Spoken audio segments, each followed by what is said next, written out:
Merci. Donc, je me présente, Loïc Altabert, je suis designer graphique indépendant basé à Paris. Et aujourd'hui, je vais vous présenter un projet de recherche qui a commencé en 2020. Donc, c'est une collection que j'ai appelée Atlas of Title Design. Et c'est une collection d'images d'écran titres de films prises au moment du générique. Donc moi, je suis designer graphique, je ne suis pas spécialement type designer ou je ne suis pas non plus historicien, donc je ne vais pas vous apprendre à réaliser un générique. Je ne vais pas vous faire un historique non plus du générique de film, mais je vais vous présenter cette collection comme un simple amateur. Voici le générique de la conférence.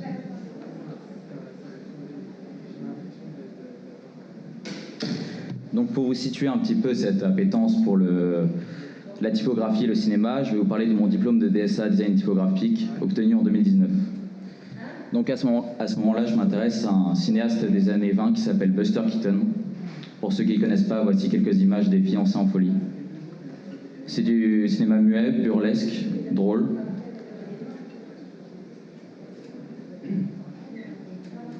Ou encore une séquence des 3 âges. Il fait toutes ses cascades lui-même.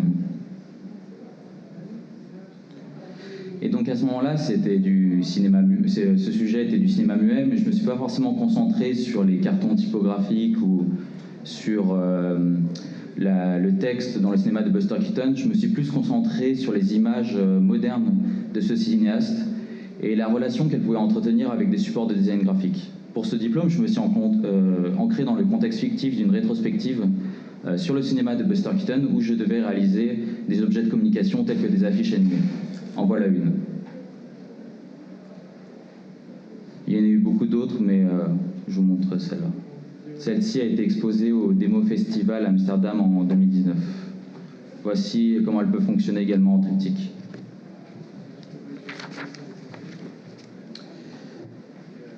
Et donc après ce diplôme, je me suis concentré plus sur le sujet du générique du film. J'ai toujours regardé beaucoup de films, j'ai toujours pris beaucoup de screenshots de titres de films qui m'avaient plu.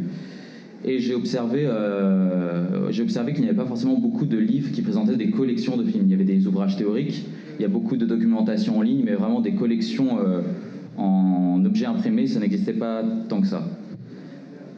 Donc là, ce qui défile à l'écran, c'est ma liste de titres de films. Donc actuellement, il y en a 250. Elle tend à s'agrandir. Et c'est des génériques de films donc, des titres de films qui vont de 1950 à 1999. Donc moi, mon problème, c'est qu'à la base, je voulais donc faire une collection de titres de films. Et le but, c'était de finir avec un objet imprimé. Donc les génériques de films, c'est des objets en mouvement. Donc il a fallu que je les stabilise de manière, sur une forme figée. Et également qu'ils soient potentiellement imprimables. Donc il y a plusieurs étapes que je vais vous montrer dès à présent avec un exemple qui m'ont permis de passer d'un screenshot à une image imprimable. Donc je vais m'appuyer sur un générique de film qui s'appelle La soupe aux choux, réalisé par Jean Giraud de 1981.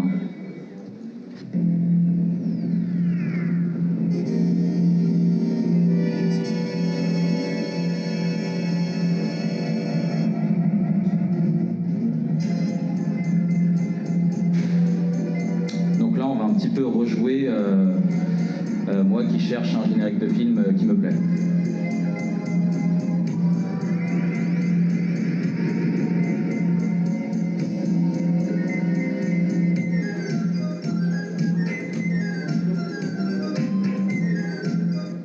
Donc là, on est à l'étape du screenshot. La première étape, ce que je vais faire, c'est que déjà, je vais passer par un noir et blanc. Je vais supprimer également le fond de l'image. L'idée, c'était d'avoir un corpus cohérent entre tous les titres de films, afin de pouvoir les comparer les uns aux autres et de renforcer également, le noir et blanc renforce également le focus sur la typographie. Forcément, le fait de supprimer le fond et de tenir le fond en fond noir, ça fait qu'il y a forcément une sélection au préalable qui doit se faire dans les génériques de films. Je ne pouvais pas avoir par exemple des génériques de films ou des titres de films avec de l'image animée derrière. Donc là, je vais vous montrer quelques exemples de génériques de films que j'ai connectés pour voir le traitement graphique qui a été appliqué. Au niveau de la sélection, j'assume un côté totalement subjectif. Il y a des films très variés, ce ne sont pas forcément des chefs-d'œuvre en termes de pur film, mais typographiquement, je les trouvais intéressants.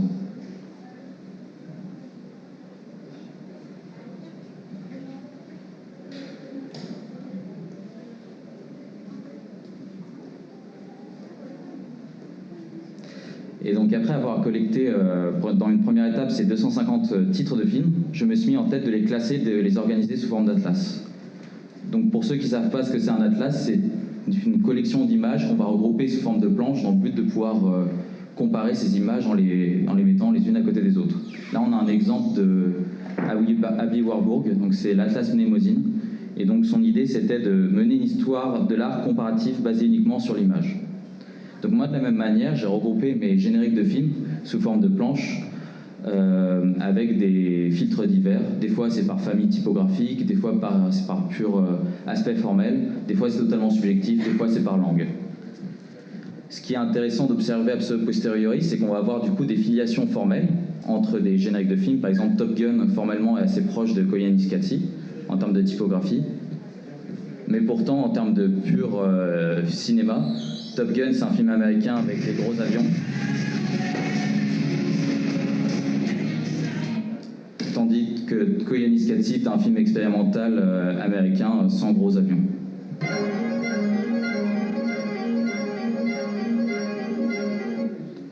Donc maintenant, je vais vous présenter cette collection qui a pris la forme d'un atlas. Il y a 64 planches, mais ça va aller vite.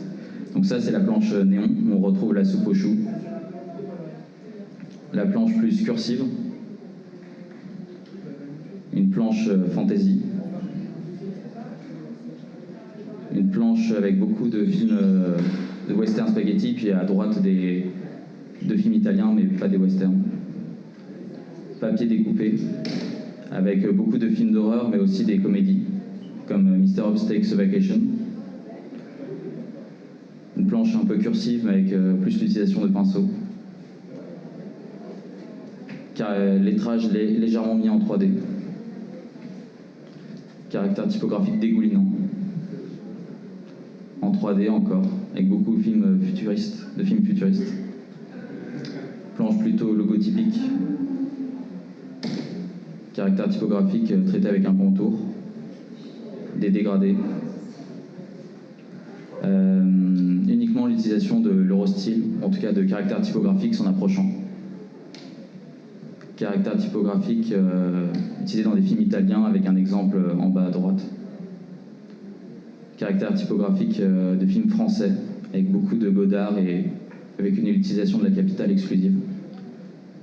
Caractère typographique condensé, puis du Godard à droite. Caractère plutôt bold. Planche où on a l'utilisation du guil 100 en différentes graisses et chasses. Caractère typographique sans sérif, en bas de casse et en capitale. Caractère typographique plutôt condensé, on retrouve la proximité formelle entre Top Gun, Hot Shot ou encore Koyaanisqatsi ou Spaceball. Caractère typographique plutôt light, presque filaire.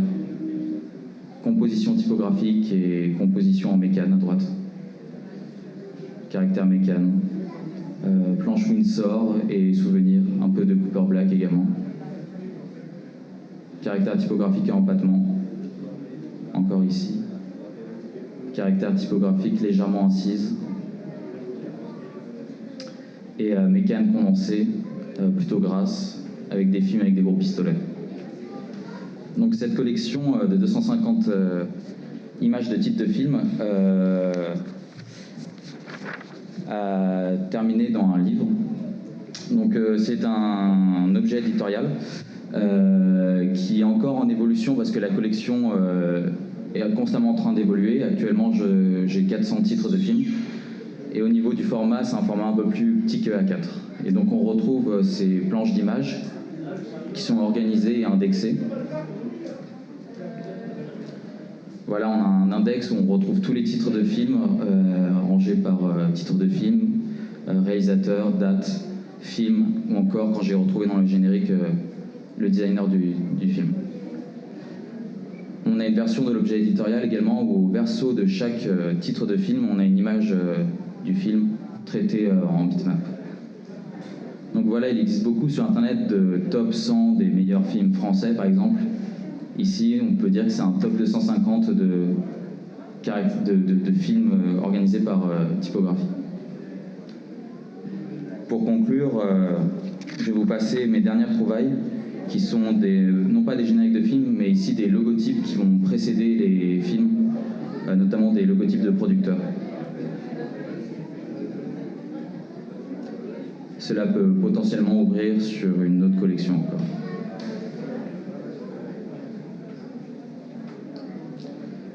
Merci de m'avoir écouté.